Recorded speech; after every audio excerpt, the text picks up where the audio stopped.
Hello students.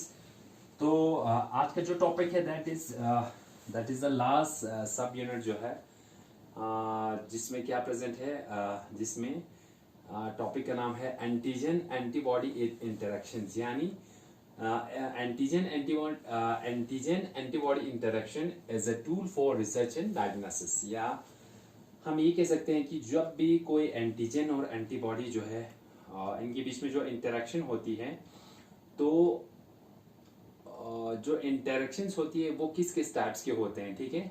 और इन जो interactions है, ठीक है, इनके बीच में किसी भी एंटीजन का और किसी भी एंटीबॉडीज का जब इंटरेक्शन होती है, ठीक है, तो इन इंटरेक्शंस के, ठीक है ना, इसमें हम देखेंगे there will be different types of interactions कि वो किस किस फॉर्म पे होते हैं। जैसे कि आपने सुना होगा जैसे एग्लूटिनेशन, ठीक है ना, क्या होता है, एंटीजेस और एंटीबॉडीज में एक प्रोसेस होता है जिसको हम क्या बोलते हैं, एग्लूटिनेशन, जो हम किस में यूज करते हैं, हम ब्लड ग्रुपिंग के टाइम में जब हम देखते हैं, ठीक है, तो उस केस में जैसे कि जब हमने किसी ब्लड ग्रुप को अगर चेक करना हो उस टाइम पे हम क्या देखते हैं, हम 3 स्लाइड लेते हैं, ठीक है ना, 1 2 3, तो उसी में हमने ब्लड को इंट्रोड्यूस किया, ठीक है, इसमें भी ब्लड को इंट्रोड्यूस किया और यहाँ पे भी हमने ब्लड को इंट्रोड्यूस किया। उसके बाद हम उसमें एंटीबॉडी एंटी सीरम जो है वो यूज करते हैं इन तीनों में, ठीक है।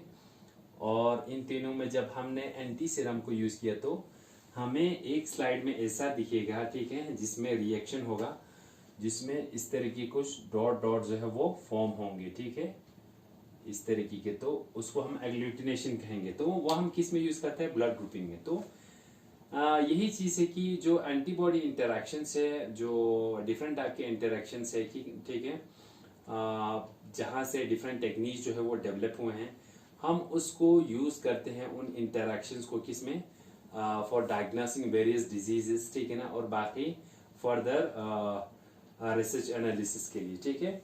तो हम देखते हैं कि ये इंटरेक्शन जो है वो होते कैसे हैं और किस तरीके का होता है, ठीक है। सबसे पहले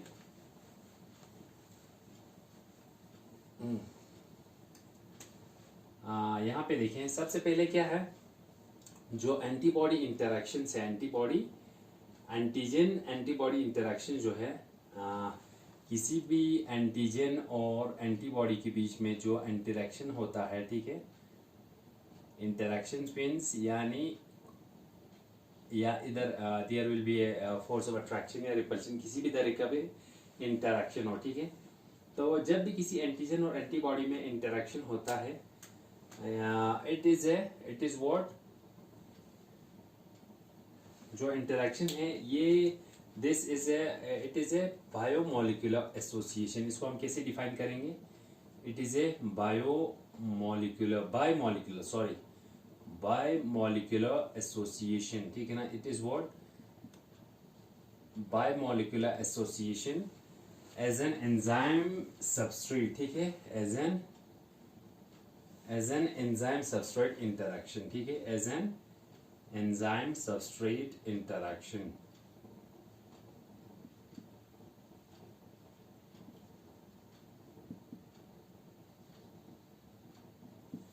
यानी यहाँ देखिए, ये जो एंटीजन है, एंटीबॉडी है, जो ये इंटरेक्शन जो होता है, it is a biomolecular association, यानी जो ये इंटरेक्शन जो है वो 2 मॉलिक्यूल के मिलने से होता है, ठीक है।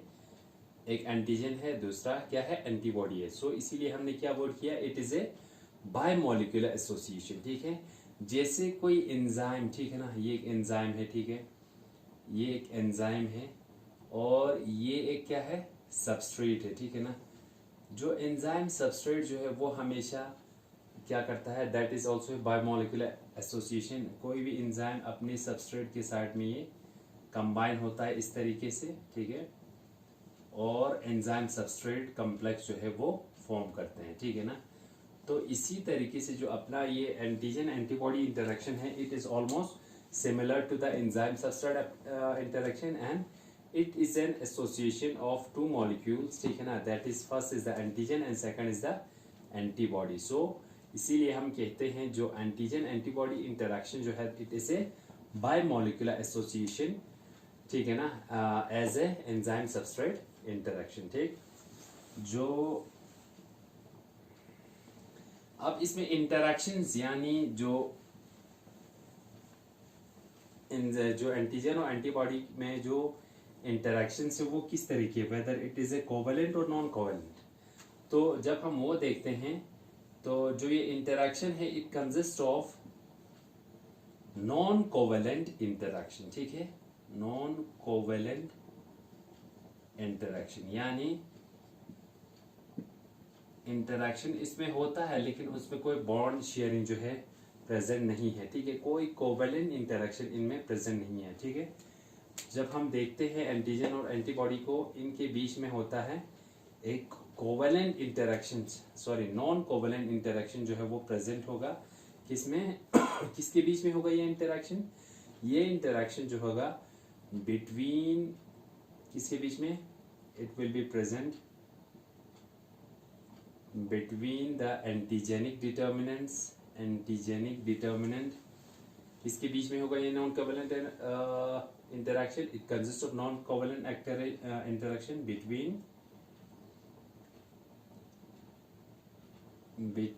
antigenic determinants, ठीक है ना, जिसको हम क्या नाम देते हैं? एपिटोप्स भी जिसे हम कहते हैं, और एपिटोप्स ऑफ एन एंटीजन, ठीक है। एपिटोप्स ऑफ एन एंटीजन, ठीक है। तो ये जो नॉन कोवेलेंट इंटरेक्शन जो है वो प्रेजेंट होगा किसमें? Between the antigenic determinants of an epitope and the variable region of antibody ठीक है।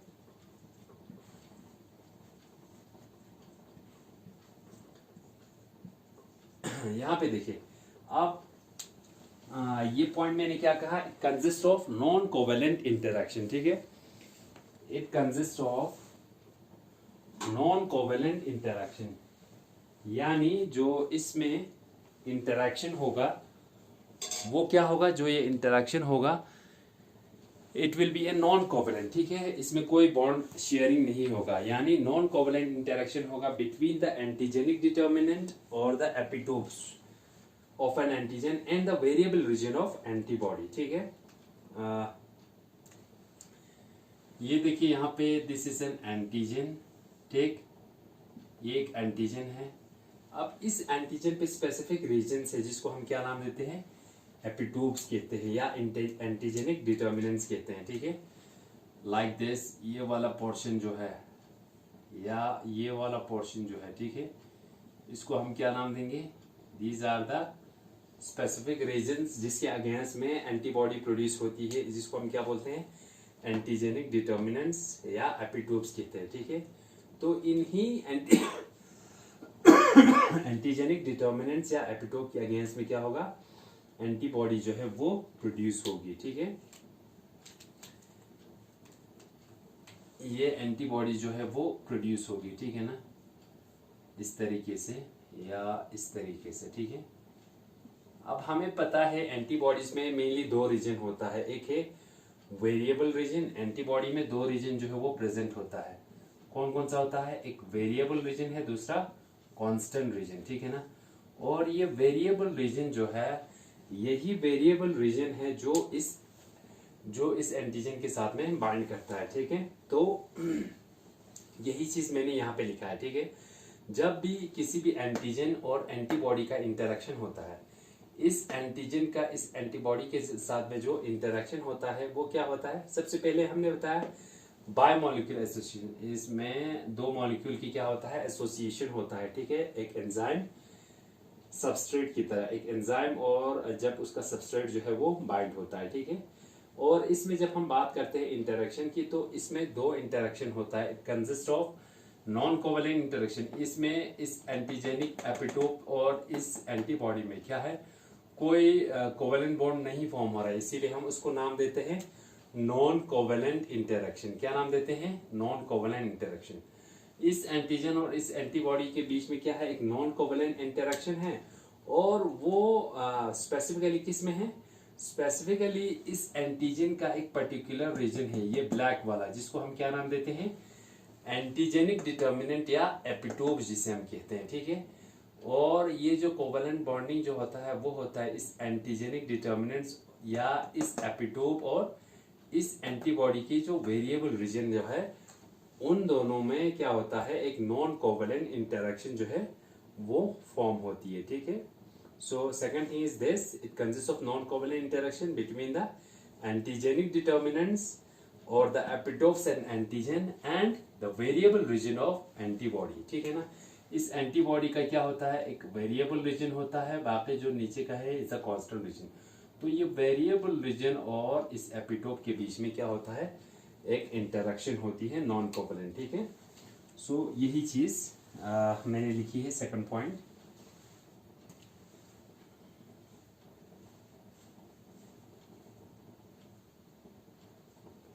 सो ये दो पॉइंट हो गए, ठीक है। तो मैं रब करता हूं इसको नाउ। अब ये जो एंटीजन एंटीबॉडी इंटरेक्शन है, ठीक है, now it forms a tool. ये एक हमारे लिए क्या है, as a tool it work as a tool for diagnosis of various disease, ठीक है ना, या इन रिसर्च एनालिसिस में भी ये हमें क्या करता है, बहुत हेल्पफुल है, ठीक है। So this antigen A G for antigen, हाँ, एंड ए बी जो है वो एंटीबॉडी, ठीक है।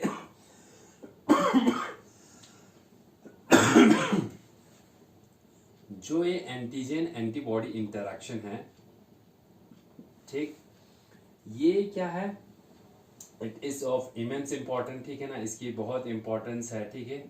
फॉर व्हाट इंपॉर्टेंट क्यों है, एज अ टूल, ठीक है ना, it is used as a tool. हम इसको किसके तौर पे यूज करते हैं, फॉर रिसर्च यानी रिसर्च फील्ड में हम इसको यूज करते हैं एज अ टूल, ठीक है ना, and for research and secondly for diagnosis यानी क्या डायग्नोस करने के लिए, ऑफ वेरियस डिजीजेस, ठीक है ना। हम वेरियस डिजीजेस जो है हम उसको क्या करते हैं, डायग्नोस कर सकते हैं, ठीक है, with the help of this interaction, ठीक है ना। सो एंटीजन एंटीबॉडी इंटरेक्शन जो है ना, इसकी इट हैज एन इम्पोर्टेंस, ठीक है ना, या इसकी इम्पोर्टेंस अगर हम देखें, we can use this interaction, जो एक एंटीजन और एंटीबॉडी के बीच में, जो एंटीजन और एंटीबॉडी के बीच में जो इंटरेक्शन होता है, हम उसको कैसे यूज कर सकते हैं, we can use that as a tool for research and diagnosis. एक तो हम रिसर्च में भी यूज कर सकते हैं, secondly in diagnosis of various diseases, बहुत सारे डिजीज की डायग्नोसिस के लिए हम यूज कर सकते हैं, ठीक है।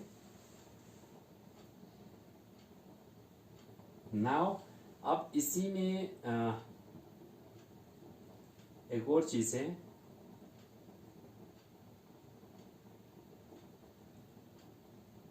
ठीक है ना।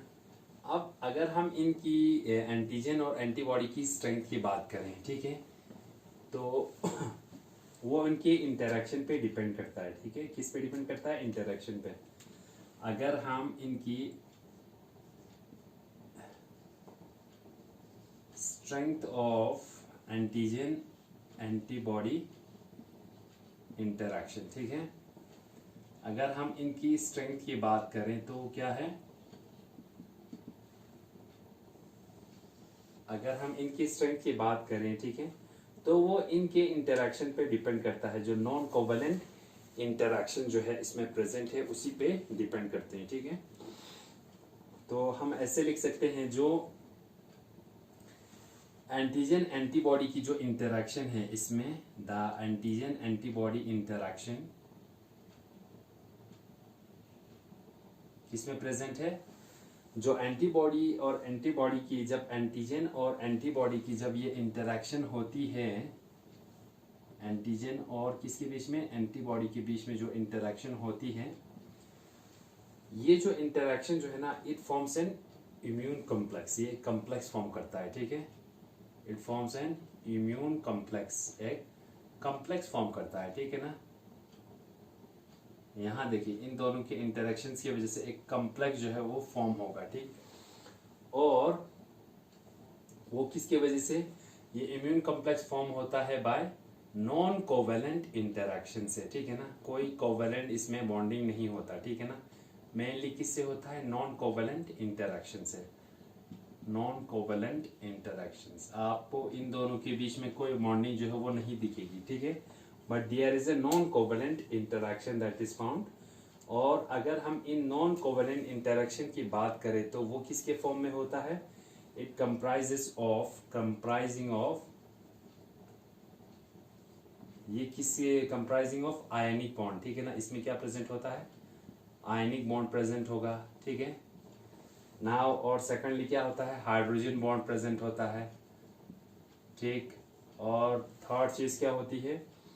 हाइड्रोफोबिक बॉन्ड जो है वो प्रेजेंट होता है। क्या प्रेजेंट होता है? हाइड्रोफोबिक बॉन्ड जो है वो इसमें प्रेजेंट होता है। HYDRO हाइड्रोफोबिक बॉन्ड, ठीक। एंड और लास्टली इसमें क्या होता है? वांडर वॉल्स इंटरेक्शन भी होता है, ठीक है। वांडर वॉल्स इंटरेक्शन भी इसमें प्रेजेंट होता है, ठीक है। सो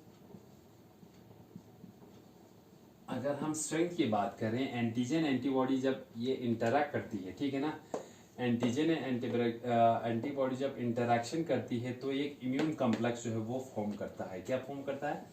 एक इम्यून कम्प्लेक्स जो है वो फॉर्म करता है। कैसे? बाय नॉन कोवेलेंट इंटरेक्शन से, ठीक है ना। अब ये नॉन कोवेलेंट की इंटरेक्शन की अगर हम बात करते हैं तो ये नॉन कोवेलेंट जो इंटरेक्शन है इट कंप्राइजेस ऑफ, इसमें बहुत सारे बॉन्ड जो है वो प्रेजेंट होते हैं। एक तो क्या है? आयनिक बॉन्ड प्रेजेंट होता है। सेकंड क्या है? हाइड्रोजन बॉन्ड जो है वो प्रेजेंट होता है। Thirdly there is the presence of hydrophobic bond. और फोर्थ इसमें क्या प्रेजेंट होता है? वैन डर वाल्स इंटरेक्शन, ठीक है।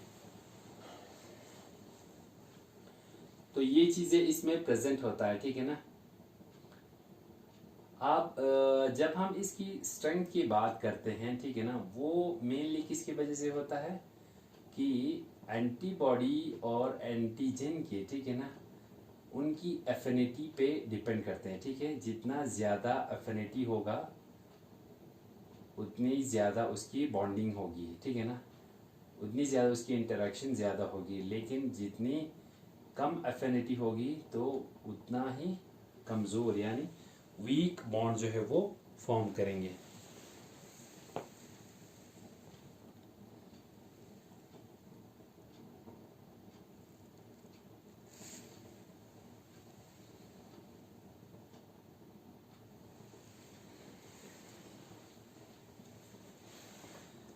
ये हो गया, आप लोगों ने ये लिखा होगा। हाँ,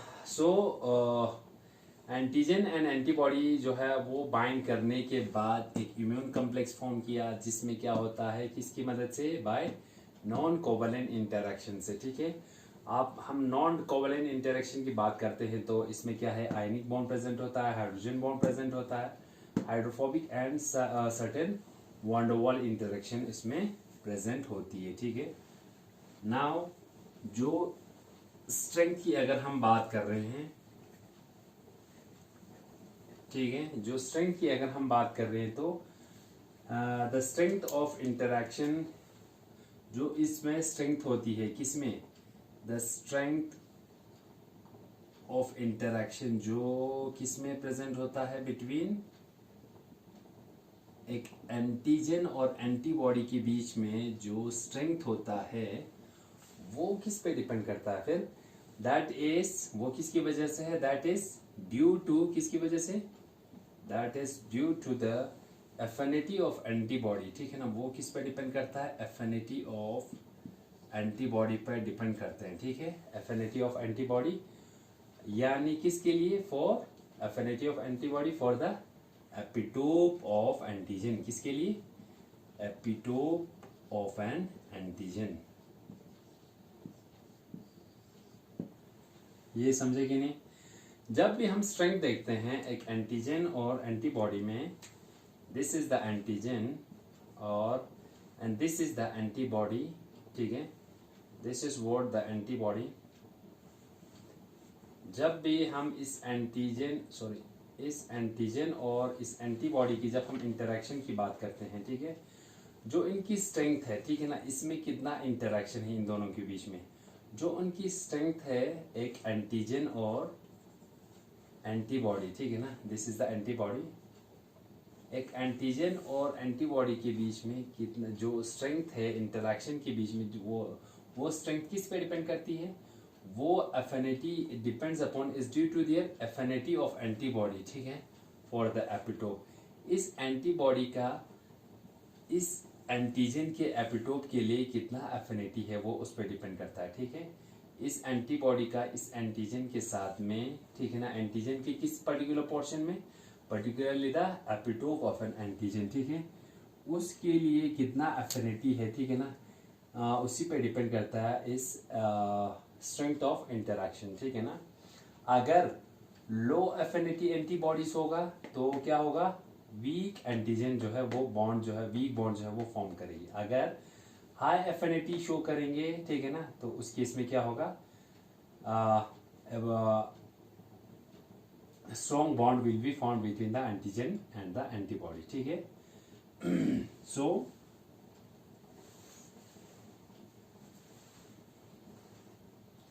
ठीक है, जब हम इसकी स्ट्रेंथ की बात कर रहे हैं, ये किस पे डिपेंड करता है, एंटीजन ऑफ एंटीबॉडी, वो डिपेंड करता है affinity of the antibody for the epitope and antigen, ठीक है।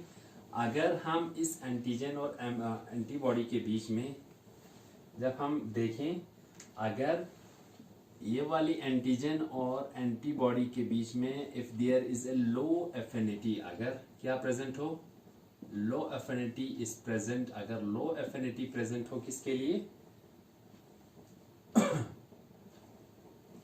एंटीबॉडीज के लिए, ठीक है।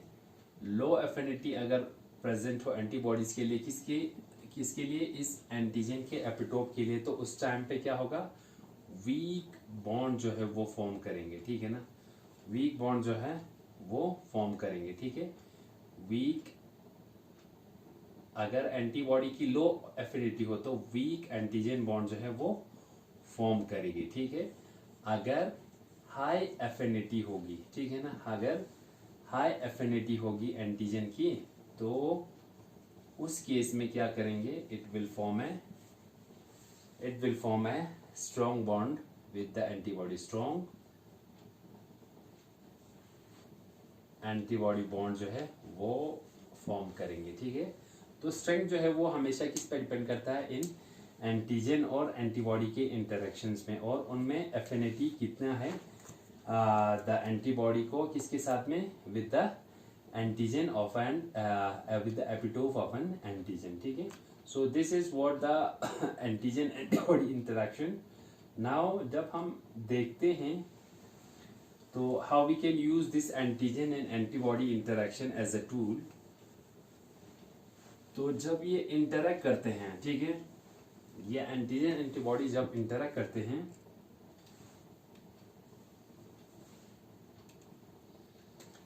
जब भी when the antigen and the antibody, जब ये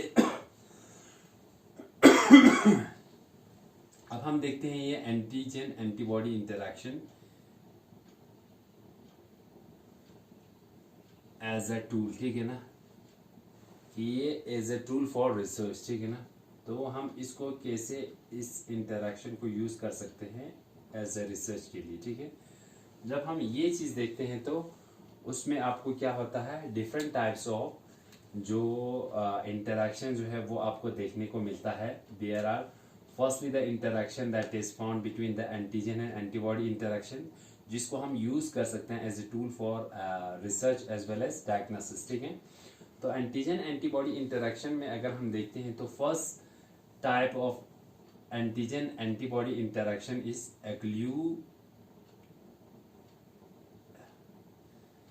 agglutination. First is what, the agglutination, ठीक है, ये आपने सुना होगा, ठीक है ना, mainly in blood grouping, ABO blood group में आपने ये सुना होगा। और इसमें जो second antibody interaction is what, the precipitation, ठीक है ना, प्रेसिपिटेशन, ठीक है।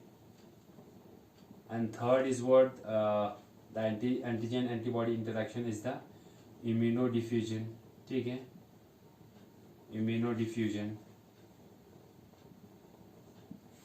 And fourth is what, fourth is the immunoelectrophoresis. Fourth is what? Immunoelectrophoresis, ठीक है। फिर उसके बाद फिफ्थ जो है वो क्या है? That is the SDS speech, ठीक है ना। इन सारे टेक्निक्स में, दीज आर द टेक्निक्स, ठीक है ना, जिसमें क्या होता है, एक एंटीजन एंटीबॉडी की इंटरेक्शन होती है, जिनको हम यूज करते हैं किसके लिए? In research as well as in diagnosis of diseases, ठीक है। The fifth is the SDS speech and blot, and six is the ELISA, it is also a technique, and seventh is what? Seventh is radio immunoassay, ठीक है ना, radio immunoassay, ठीक है, जिसको हम RIA के तौर पे भी लिखते हैं, ठीक है, radio immunoassay. And the eighth interaction, ठीक है ना, eighth technique is IFA, that is immunofluorescent, sorry, FLUORESCENT, immunofluorescent assay, ठीक है, that is IFA. So these are the different techniques, ठीक है ना, जिसको हम यूज करते हैं, जिससे मेनली अब हमें क्या देखने को मिलता है, एक एंटीजन और एंटीबॉडी की इंटरेक्शन जो है हमें देखने को मिलता है। So we can say these are the antigen antibody interaction which are used as a tool for the diagnosis या फॉर रिसर्च एनालिसिस के लिए हम ये जो टेक्निक से यूज करते हैं, जिसमें क्या होता है, एंटीजन और एंटीबॉडी की इंटरेक्शंस होते हैं, ठीक है ना, मेनली यही चीज होता है। The first is what? The agglutination, ठीक है, and second is the precipitation, third is the immunodiffusion, fourth is immunoelectrophoresis, and fifth is the SDS speech and blot, and six is the ELISA technique, ठीक है, seventh is radio immunoassay, ठीक है, seventh is the radio immunoassay, that is RIA, and last that is the immunofluorescent assay, ठीक है, last is what? The immunofluorescent assay. So these are what? These are the different 8 techniques or tools which can be in which antigen and antibody interactions are found, and it can be used, हम इसको कैसे use कर सकते हैं, for research analysis as well as for diagnosis of various diseases like AIDS वगैरह की तौर पे इनकी केसेस में हम इनको यूज करते हैं।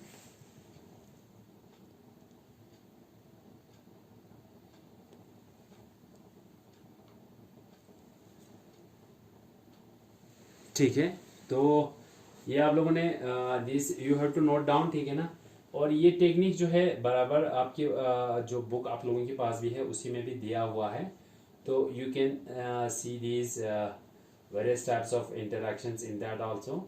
तो जो फर्स्ट इसमें आप देखते हो interaction, that is agglutination, and second is the precipitation. तो अभी मेनली ये चीज़ें मैं आपको डिस्कस करूँगा डिटेल में कि इसमें क्या क्या होती है, ठीक है।